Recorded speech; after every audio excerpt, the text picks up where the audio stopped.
Hi, welcome to the Ellis Talker Show. I'm DV LeBron. Today I have a very special guest, Miss Tracy Fisher. She is running for the State Board of Education, District 14. How are you doing, ma'am? I am doing great. I am just so happy to meet you, and I'm thrilled to be here on the It, Ellis County Talker tonight. it is a pleasure to meet you. I wanted to go ahead and have you tell the voters who you are, because you're, I guess, how many districts did you say? 14, or how many counties does 14 There, cover? there are 19 counties in District 14, That's a lot of and counties. there's only 3 that are partial counties, and the rest are full counties. Well, I want you to go ahead and introduce yourselves to the voters of Ellis County. So I'm going to go ahead and give you the screen and let you go. All right. Well, thank you. And again, I'm just thrilled to be here on the Ellis County Talker to talk to Ellis County. I'm a native Texan, 5th generation. I've lived in rural Texas, South Texas, Central Texas, San Antonio, and now 35 years here in North Texas.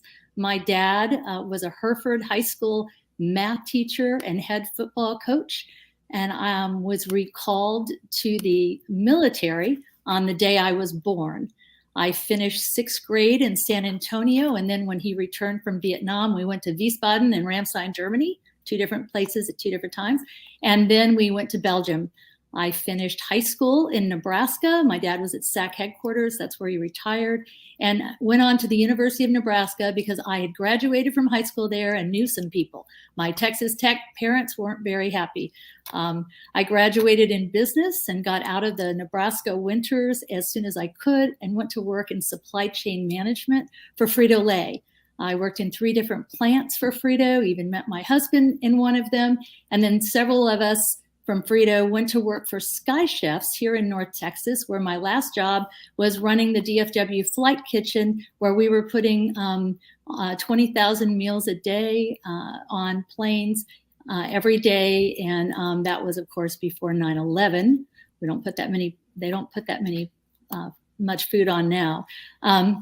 My husband continued with Frito-Lay, and we flipped a coin to see who would stay home with the kids when they went to school. And I've been involved in public education now for 25 years as a parent, a volunteer, a committee member, including district visioning for the past 16 years, dreaming about what our schools could be. I founded the Coppell Gifted Association in 2006 to raise education in our district. High stakes tests, we know, lower the ceiling and raise the floor a little bit. We hosted a summer camp for 13 summers, and all proceeds have gone to sending educators to training on gifted teaching strategies that lift all boats. Those strategies help all children learn. I served on the Texas Association of Gifted and Talented State Board with educators and university professors for 4 years and received an award for my involvement, and our association did as well. When my kids graduated, I had attended local school board meetings for 6 years and decided that my voice was different and might benefit all kids, our parents, educators, and our community. I've been serving on my school board for 10 years. I'm a master trustee, a year-long commitment to learn with 40 other trustees across the state, from school districts with 160 total kids to school districts with 160,000 kids. We toured South Texas, West Texas, Central Texas schools, urban, suburban, and rural communities. I understand some of the struggles of all types of districts. Texas is diverse. We have over 1,100 school districts and 5.4 million students to educate. This job requires knowledge and the understanding of the system to help our kids and teachers. And just to say, I'm running for and I'm almost done. I'm running for the State Board of Education with a lot of experience, including 7 years worth of legislative work advocating for all kids. I have watched or attended State Board of Education meetings for 2 years. I know the other members and they know me by name. I would hit the ground running. We have work to do to get our kids back on track. And most of us have been hearing about a lot of distractions instead of what we need to do to right this ship and get our kids prepared for life after high school and after COVID. Chapter 7 of our Texas Constitution requires this. You've been busy. I That's kind of what I'm gathering as you've been busy. That's quite an accomplishment list, ma'am. That is and I applaud you for wanting to serve our children and serve the communities and education, because educating our future is integral. And I appreciate that just as a person, as a dad. Um, think so why do you serve on a current school board? Do you serve right now? I and do. and and so why do you want to serve on the state board? That is a great question, and I really contemplated this a lot before deciding to do it. When I watched my school board meetings for 6 years, I thought, well, gosh, if I can get on the school board once I made that decision, then I can help make school really great for our kids here in Capel ISD. And we're a high performing school district, but I knew that we needed to do things because kids were still doing they were doing time in school, and that's not what we want for our kids. So what I realized once I got on the board, and after 5 legislative sessions of things being done to us in our school districts, local control taken away, that kind of thing, when I realized that was going on, I also saw that we have a lot of problems, and we need to have some representation on that state board of education in order to make sure that we're doing things right for our kids. And so that's why I decided to throw my hat in the ring and go for it. Well, I applaud you. I tell every candidate that comes on, I applaud you for wanting to serve and putting yourself in the meat grinder that is politics nowadays. It can be very cruel and ugly arena. So I appreciate you wanting to serve. I So going into the state board of education, now I had to do a little bit of show prep and look at things and kind of look at different agenda minutes and kind of learn a little bit about it. But I still came out a little bit confused. So as a state board of education board member, what would be your primary duties? Well, most people don't know what the State Board of Education does. I know I didn't when I became a school board member, and so I applaud you for opening up anything to look at what they do. But it basically curriculum standards, all of our Texas essential knowledge and skills. Other states have Common Core. In Texas, we have Texas essential knowledge and skills. And our State Board of Education works with committees that help bring up, do some of that research and make, some expert teachers that get involved, and they get to recommend people to serve on committees to help with the curriculum standards creation. They adopt textbooks that support those TEKS. They also establish graduation rates. They run a nearly $50 billion Texas Permanent School Fund. When Texas Constitution created or made the public education a priority in Texas, they also provided for that education system or insisted that the state provides for that education system. Now, I know as a taxpayer, you may not feel that it's that way, a property taxpayer, but the Texas state is supposed to help provide for those funds for the schools. We also do, we appoint school board members to military bases. When a DoD school is in Texas on a military base, Randolph comes to mind, and there are others.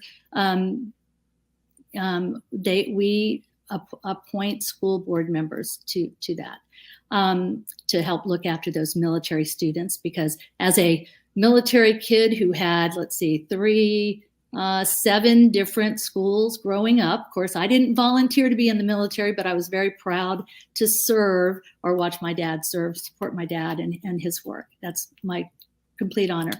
And then the last couple things that they do is they approve the educator certification process. There is a different committee that works on educator certifications, but the state board does have veto power over that. And the other thing they have veto power is over the award of new charters.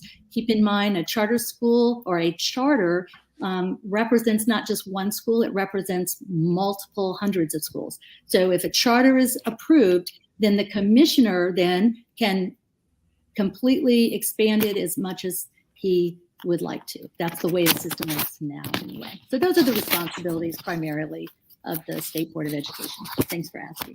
No, that it's good, definitely, to know these things. Now, you said in it that well, before I go into that, I wanted to ask you an essential, because I ask every candidate, kind of those fundamental questions, because it doesn't matter what you say. If your fundamentals say something else, you're gonna go with your fundamentals. So, what is the role?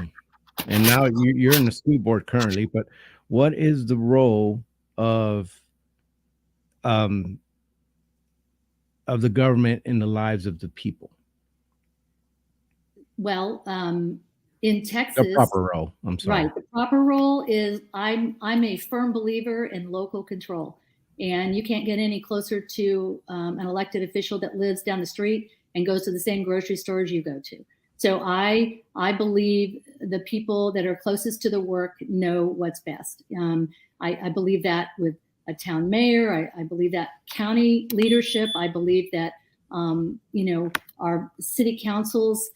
They know about their streets, they know about their trash, they know about what they want for their communities. And so I believe in local control. And yeah, so. Oh, that's good. Now, you said that one of the duties of the state board is to set, the curriculum. As you know, there's been a big uproar about curriculum, and so there's no way around it. There's a lot of argument throughout the country about CRT, SEL, how they apply, if they relate, if they don't relate. CRT is in colleges, it's not in schools. Yes, it is. It's some kind of variant. There's so many arguments for and against. So I have to ask you, what are your thoughts on that particular issue? Honestly, my honest thought is it's really interesting that we have had public schools here for a long time, and we've had the same leadership for a long time, and now all of a sudden we've got CRT in our schools, and we don't have CRT in our schools. But what I would say is our standards, our TEKS, or our curriculum standards, they don't have CRT. Now, I think some people might define CRT because it's an acronym and they may not know what the words are, or it's easy to change the definition when you use an acronym. I think, some people may think there's racism in our schools, or we're teaching racism, or teaching people to be guilty for the sins of their fathers, or whatever outrageousness there is there. But what I do know is that that is a distraction from getting these kids who are behind because of COVID. It's a distraction from getting. Nobody wants to teach that in our public schools. No one does. Social emotional learning, that is a whole nother thing. The Texas the legislature actually has been encouraging the teaching of social emotional learning and basically student skills. Student skills and supports in an environment and their well-being. All students don't have two parents at home, or supportive homes, or basic needs that are even met. And what about our teachers? They also need support. Research says that teachers are the most important influencers of our children's success in school. And I would tell you right now that both our kids and our educators are suffering tremendously because of the social, emotional, mental health crisis that we have right now in our communities, because of COVID and because of the angriness and the distraction and the things that are being said and the bills that are being passed, and people their heads are spinning. Student skills like self-management, being socially aware, having self-efficacy, which is really how they believe they can succeed in achieving academic outcomes, learning strategies, grit, social perspective taking, to understand that others, to understand and consider other people and the perspectives of their teachers, those kinds of things. Emotion regulation. I mean, when kids come together in a public school, you're teaching them numeracy, literacy, and you're teaching them social skills, because it's the first time they've come together with people that come from different places and different backgrounds and different home lives than they do. And so it's important that's part of school. Everything I learned when I was in kindergarten. Think about that. I mean, a lot of people listening to this or watching this won't know what that is, but that was the book that talked about you share everything, you play fair, you don't hit other people, you put things back where you found them. I mean, those are basic skills that kids coming together for the first time need to understand and be around. The school climate has to be helpful. They have to feel a sense of safety. They need to understand cultural awareness of others, and they need to be engaged in their learning. They need to value their school. Think about how proud, I know there's so many things to be proud of in Ellis County. I've been studying a little bit of that, and I hope to get a chance to talk about that for a minute. But anyway, teachers, the well-being of our educators, when they have gone through such a stressful last couple of years, kids haven't been in school all the time. And so what's been happening is these kids, it's like you forget not how to behave, but you forget what it's like to be around other people other than your family. And, it's just been a really tough year this year, especially for everybody to come back together and feel safe. And so these teachers need to feel a sense of belonging, and they need to feel well-being, and they need to feel supported. Our teachers are running out the door right now, and that is truly the biggest threat to democracy in our nation, I believe. If we don't have our public schools, we're going to be in a world of hurt. So that's kind of what I'm feeling about the whole CRT and SEL. Well, I appreciate you addressing it, because it's definitely a hot topic. It's all over the place. So, and there's some in Ellis County on Facebook. It gets it's a brutal battleground for this, and there's always talk about it. So I just wanted you to go ahead and address it, and I appreciate that. So I wanted to move into academics, which is what the schools are supposed to do. So when it comes to academics, as you know, there has been serious learning loss, and the learning loss kind of rates all. I mean, it goes from to every single demographic you can think about, with special education and ESL being down there and in the worst part of that graph. And so, as a special education or a special needs father, of two kids, I wonder about that. Now, with it wasn't the right fit for my daughter, but there are other kids that got to go in, and their special needs kids are behind, and the regular kids are behind. So I wanted you to kind of address, what do you think are some of the things that you can do on the state board to encourage gaining back this knowledge that was lost? Yeah, that is a $80 million question, right? I mean, this is a big problem, and I like to call it unfinished learning. Sometimes I wonder, we have curriculum standards right now in our state, and one of the big concerns I have is that our teachers cannot even teach a year's worth of their TEKS, their Texas Essential Knowledge and Skills standards. They can't teach a year's worth of TEKS in a year. I mean, that's the way it is normally. We've had so many extra TEKS that have been added over the past years. It's not just what to teach, but how to do it. And that's the job of the professional educator. So we've got these huge amounts of standards. And then now we're saying, okay, now instead of teaching 1 year's worth of standards in a year, which we can't do, now we're making them teach 2.5 years worth of standards in a year. And it is insane. And so, COVID was an opportunity for us to step back and say, okay, what is really important in our learning standards? What are the important things that our kids really need to master? And that's one of the things we did several years ago in our district. We identified the 40% of standards that were the most important in every grade, so that teachers could focus on 40% of mastery of those standards and introduce the others. Of course, we cover all standards, but just to introduce them, not dive deep into that learning. And what that does is allows our kids to dive deep into learning and to have experiences. Because don't we all know, we remember what we experience so much better than what we're told to regurgitate and cough up on a test that really doesn't even matter. It doesn't measure growth, and it certainly doesn't measure learning. So back to, I'm sorry. I don't know. Go ahead. No, that's fine. Go ahead. Yeah.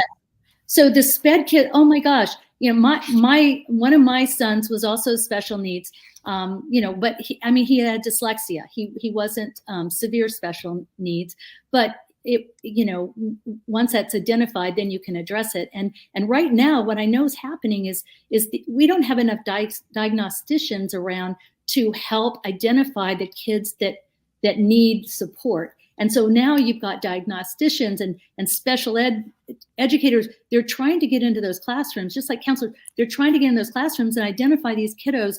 And they don't have enough time in the day, because now they're doing 2.5 times the number of kids all at once, because the kids just weren't able to be assessed. And, they're working hard, and so it's just really all across the board. It is a tough time to be in public education right now. And we need to stop this madness and really think about what we're doing to our children. Yeah, there is a definite problem with learning loss and achievement and academics in general, that's happening, and then having to kind of catch up. And then the other thing with, and could probably go a whole nother hour with, the lack of control that the teacher has in the classroom. It's almost like they've become administrators of the stuff they want them to teach. It's like the art of teaching is lost. My Right. teacher could get really creative when I was growing up, but it was a different time. And so each one of them got to sharpen their craft a little better. But the academic loss is big. And so what are some of the issues you would say you really want to address that you've seen maybe weren't addressed on the SBOE? Like I said, I really think we need to get the politics out of public ed. And maybe I didn't say that, but there needs not to be any room for politics. And the SBOE right now has a pretty good group of folks that are a little more focused on kids than has necessarily been in the past few years.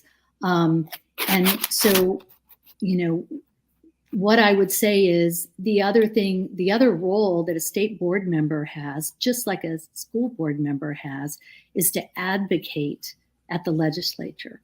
And so I know they go from time to time and testify and things like that, but they need to get on fire about our kids so that they can help with with all this. When you have legislators that don't really understand what's going on in the classroom, or you have some that do, but a lot that don't, and then you have some, I'm sorry, that would just be as happy to continue with distractions and not focus on our kiddos. There's a huge push to privatize public education, just like we did prisons in Texas, and we know how that turned out. We have so many things to be worried about on that end, and so the role of the SBOE when it comes to approving a new charter, that is important. But right now, what we have is we have our Commissioner of Education, who is in charge of all the charters and can expand without any check and balance from the State Board of Education. So I would advocate for that kind of control over that work, because what's happening now is we have charter management organizations that have come into Texas, because Texas is a gold rush for charters. Now I know Ellis County doesn't have a lot of charters. There's a couple in Waxahachie, and there's one in Red Oak. But other than that, Ellis County thankfully hasn't seen what charters are doing to our urban, and now what they're doing to our suburban schools, like my school in Capel.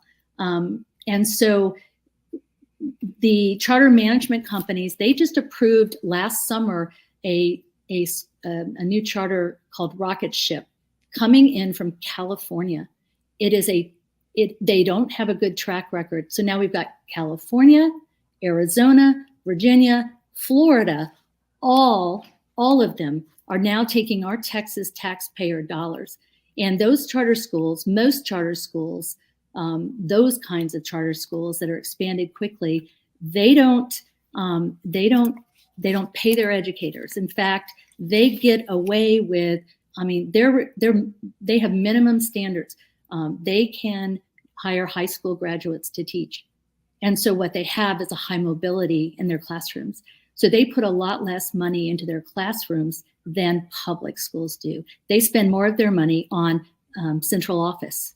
They spend more of their money on advertising. I've seen lots of advertising. You might not have seen it in Ellis County, but during the Super Bowl, we sure saw it in the Metroplex for charters that are coming into Texas. Charters that spend their money on Lear jets and professional athletic suites, so that the people they want to pay for and support can have a good time, I guess. Yeah. So well, that said, and I'm sorry to interrupt if I am. That said, with that, some parents, there's a reason why charters are doing what they're doing and why they're succeeding in some places and not others. And the reason being is that the parents feel that the public education is failing them and failing their children. One of the ways that affects us, and it's affecting both school districts in this local area, well, all of them, is the lack of the loss of teachers. The teachers that are leaving the field, and you had mentioned it earlier, the teachers who are leaving, the teacher exodus, unable to get subs. What can the SBOE do? And obviously I know that it's a board and it's not just Tracy Fisher if you were elected, but what can the SBOE do to promote the growth and hiring of teachers? That great. One of those things that the SBOE has responsibility for is the educator certification. There are things about our educator certification that are a little bit hard to overcome. It costs money to get certified. If you're a new teacher, you may not have that money. There are ways to make that process easier. And so I see the state board having a role there. Higher ed also has a role. And I know that's not state board, but again, it's advocacy. We have great teacher colleges across Texas, Baylor, TWU, UNT, SMU. Mary Hardin Simmons, we've got so many great, and I don't mean to miss anybody, but we have so many great places that produce great teachers. The issue is right now, because of COVID, we've got 2.5 years of nobody's going into the teaching profession, right? It's slowed down. So what we can advocate in higher ed is to do what Mississippi has done. They basically, and they take a lot of our Texas kids, they bring them to Mississippi, and then they pay for all their tuition to go to Ole Miss or one of their state schools, and then they have to commit to a 5-year teaching gig in Mississippi, and then we'll get them back a lot of times. But if Texas did more of that, that would really help too. So the state board needs to advocate. Keep in mind, there's only 15 state board members. There are 31 senators. that's it's half the number of senators, and the Senate is pretty small. So those state board members should be advocating for these teachers and for the for education and for kids. Well, it definitely has to. There's something that has to give, Mm-hmm. definitely, because that not having teachers in the classroom is not going to work. Um, so, what do you feel about the technology that that has been used as far as the kids are being given tablets and they're giving, and I know that technology is where we're moving, Right. but these schools using that kind of technology, do you think it's a good thing or a bad thing? I think it's a balancing act. As you said so wisely, we're moving into. I mean, well, we've been in a technological world for a long time. There's not one person that doesn't work with technology in their profession. Um, even car manufacturer. I mean, mechanics. I mean, they're working with computer chip. They're working with computers all the time, and that's the world we've got to prepare these kids for. So, what I would say, our district we were one-to-one devices before COVID, and we had locked down we had safeguards. These kids, a kid can get on their cell phone and access more of the internet than they can on our iPads at school. At least that's the way we set it up. I mean, that iPhone is up to the parent. The device is also an instructional material is in that device, as well as other kinds of ways to help kids. What's nice about technology is when they work on a math app, it will respond to their abilities. So every kid can grow, right? It's not everybody having the worksheet. It's the same worksheet. Everybody's doing that math and everybody's mastering that, whatever. It is, each kid is individually getting what they need, and they're not having to sit and wait. They are getting what they need. But that being said, we don't need little preschoolers. That's what broke my heart during COVID, is seeing the preschoolers on iPads, seeing kindergartners. My grandson was in kindergarten here during COVID. That was, Awful. it was awful. It was awful. They need to be around other children. And we all learn that. And so, looking forward, I know the commissioners they've got the governor appointed a virtual group to look at virtual education. That's another money-making opportunity for somebody out there. And, there's only one district or one place in Texas where they really get that virtual learning right. And it's a high school in Grapevine, Colleyville. It's iUniversity Prep. And they only accept, I don't remember what the number is now, but they have a real school, they have a real principal, and they focus on those kids all the time. And a lot of those kids are kids that need that kind of learning because they're athletic, they're doing they're doing ice hockey, or they're doing gymnastics, or there's some fabulous actor and they go to LA or whatever they do. But they provide for kids all over the state, but there's a huge waiting list, but they do a great job. But other than that, I like blended learning. I think that's positive, where you can go into a lab and work on enriching the education that you're getting. I mean, I just think technology allows us to enrich. It also allows us to connect with people from other parts of the world. And we've all seen YouTube, when you've had different folks from different places connecting. You can connect with famous authors. You can connect with other students that are in other countries working on the same things you are, and then let them share and talk. It flattens the world. It's good. Okay, I like that saying. It flattens the world. Yeah, yeah. I've had the joys of seeing a lot of this world, and it does flatten it when you've seen a lot of it. So before I close this out and let you talk to the voters directly, I wanted to ask you about CTE, because you know what, I think that we did a disservice in the education system, and this is me editorializing, and I'm sorry, but we did a disservice as a tradesman. I think we did a disservice to the kids where we pushed just college. Mm-hmm. And now, we have like $1.2 trillion in student loan debt or something like that. It's a lot. Mm-hmm. And so with all that, come CTE, and there's the graying of the trades is what they call it. A lot of the baby boom generation is out, and old guys like me are starting to get ready to get out soon, and I'm not seeing any youngsters coming up, and they're very good jobs that provide Mhm. very good livings. And so the schools are starting to go to that, like MISD has the mile, and they're doing big things with that. As a state board of education, I mean, do you support those programs, first of all? And as a state board of education board member, if you're elected, what will you do to kind of push that?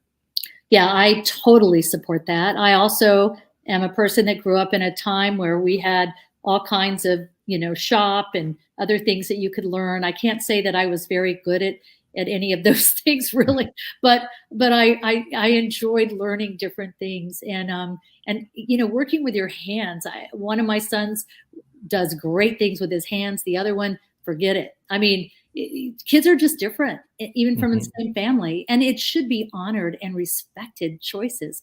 And there is nothing. I mean, as you said, the tradesmen are aging out. I mean, they're retiring, and we won't have plumbers, and we won't have. I mean, you saw what happened during the polar ice freeze when we couldn't get plumbers to our homes to fix things, or even all the other problems that we had. But I definitely would support that.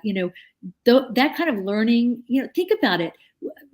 I mean, there are so many exciting things that are going on, and you don't need. I mean, I know of so many stories of kids that are yanked out of college because they have enough learning and they are zipped somewhere to work for somebody because I'm not saying that college doesn't teach kids what they need to know, and there's a lot of great professional work. I enjoyed college, but my college for me, I thought, you know what? This just showed I had the ability to learn. But you can show that in anything you do in life, right? You should always Yes, be ma'am. learning and unlearning and relearning, and that's what our kids need to know is how to learn. And those experiences are the ones they remember. And I just think it's fabulous to have all these different certifications that they can get. I think the more the merrier. I think kids need to explore that. I think it needs not to be in their, tied up with a GPA. So everybody's going for a rat race GPA so they can, I don't know what they want to do with that, but it's stressing kids out. Kids need to back off and have an opportunity to learn. I don't know. I'm a firm believer in all of those things. So. Yeah, I'm a big proponent of it. I've had a good life with it, and I encourage others. And it can be highly technical. I mean, Oh, the trades can be. My field has gone from turning wrenches to you know uh, graphic design and computer points, and very very technical stuff that my field has gone into, HVAC. And nice. so, but it's been very rewarding, and so I would love for the kids that kind of push to, hey, you don't have to Mm-mm. go to UT, and nothing wrong with UT, but you don't have Mm, to go to UT and do that. You can do this and you're going to be fine. right. So I'm going to go ahead and give you the mic. I've talked enough, and I want to go ahead and give you a chance to talk to the voters of Ellis County, and so when they watch this video, they can see what you got to say. Okay, great. I just appreciate again the opportunity to spend here with you, and I hear what you're saying. I just feel like a kindred spirit there. I get it, and it must be that military connection. Thank you for your service. There is Appreciate it. nothing more honorable than serving in our military. Thank Um, you. as far as I'm concerned, I'm one of those that at a parade will actually stand for the flag when it goes by because that's That important. that would be me. Yeah. Yeah, yeah, me too. So I've learned a little bit about Ellis County, and so here are a few things that I've learned. I know that many people watching this are proud of the Midlothian Panthers and the Jaguars.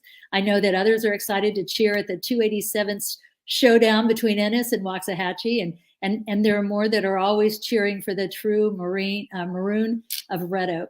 I have appreciated seeing superintendents Richie Bowling and Kevin Nowak at many advocacy events focused on public education and retired teachers, along with many other great superintendents in Ellis County.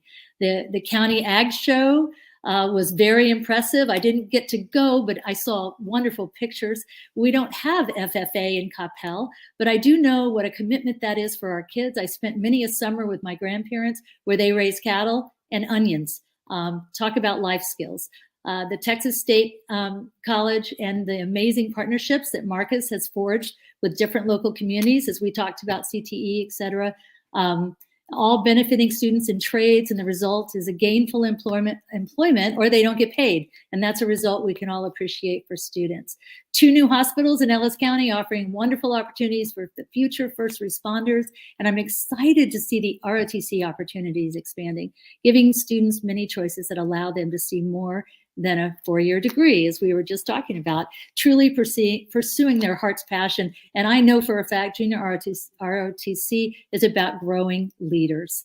There's so many great things going on in our public schools in Ellis County. And I just, I don't know how much more that I could have prepared to serve you in this role. I'm approachable, I'm responsive, I'm committed, I'm creative, and I care about getting this work right for all of our kids. I will not pretend to be an educator, nor will I accept campaign support from anyone I would be beholden to in this seat. And that's a conflict of interest as far as I'm concerned. My website is tracyfisher4texas.com. I'm on social media. My phone number, I'm going to give you my phone number. It's 940-222-2152, 940-222-2152. I would love to hear your stories and what public education means to you. Texting works just as well. Look, I know I ran in a Republican majority district. Let's make public education about kids and not politics. When this election is over, let's be positioned to help our kids soar. 80% of Texans support their local public schools across party lines. I'm the public education friendly candidate in this race as evaluated by Texans for Public Education, and it's nearly 35,000 parent, educator, and advocate membership. I'm a fiscal conservative, have managed a huge school budget for 10 years. I have family values. We ate dinner together every night as a family and as much as possible when high school started. Church is important to us. I taught Sunday school, K-7, Vacation Bible School, attended Bible studies, church camps. I served as a trustee for my church and ran the prayer campaign to fund a beautiful prayer garden honoring one of our amazing pastors. Please remember, this position is not about an agenda. It's a role. And the person representing you in this role needs to understand how the Texas public education system works to ensure we are preparing our children to be competitive in an ever-changing world. I look forward to representing you, your kids, educators, communities, and all of Ellis County in District 24 or in District 14, 2014. I don't know where that came from. Please reach out to me with any questions and suggestions. Thank you again for this opportunity. It is truly a privilege. And again, reach out to me. I would love to hear from you. And so that's the kind of representative I would be for you. Thank you. Thank you for making yourself available again. Well, there you have it, Ellis County. I've had both candidates that are running on, and you get to watch them, and they both have very good and different ideas on how to move education forward in Texas. So you have choices. Make sure you take a look at both interviews and make sure you get out your butt out there and vote next week. I believe early voting starts, and you stay informed and make an informed decision. Again, I thank you again for coming on the Ellis Talker, and you take care, ma'am, and good luck. Thank you. Appreciate you very much. Bye Thank bye. you so much. Bye-bye.